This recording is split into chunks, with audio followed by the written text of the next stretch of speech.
Rachel, Rubin said that she sent a gentleman to you who had been struggling for maybe a decade with his sexual functioning, and it was psychologically based. And in one session, he was complete. Came back to her and was like, I'm good. And Multiple. this was, again, what's so fascinating about art is that you may come in for one reason, like, sexual problems, sexual functioning problems. It doesn't mean that that's actually what we're going to necessarily work on directly during the session, because his issue was that he had been traumatically stabbed multiple times a decade before, actually by someone he even knew.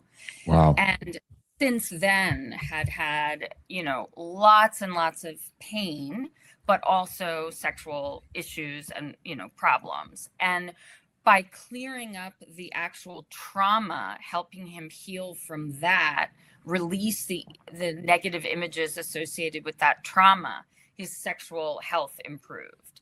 And so it's really neat that sometimes you think you're coming in for one reason, but you're not actively going to necessarily work on that in the session because it's something else you may or may not know that's in the way of that current problem.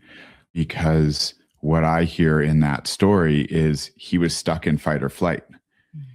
And when you are stuck in fight or flight, it's not time to be getting it on. It's time to be running away from the situation, protecting yourself, and offering him perspective and a creative space to shift what was happening for him allowed him to feel safe enough to engage in his pleasure again because he wasn't fighting for his life anymore. And you're absolutely right that what we are trying to help the body to do is to feel safe and calm, so that you have access to things like pleasure, joy, authenticity, presence, mindfulness, all the things that actually make up for really good sex and intimacy.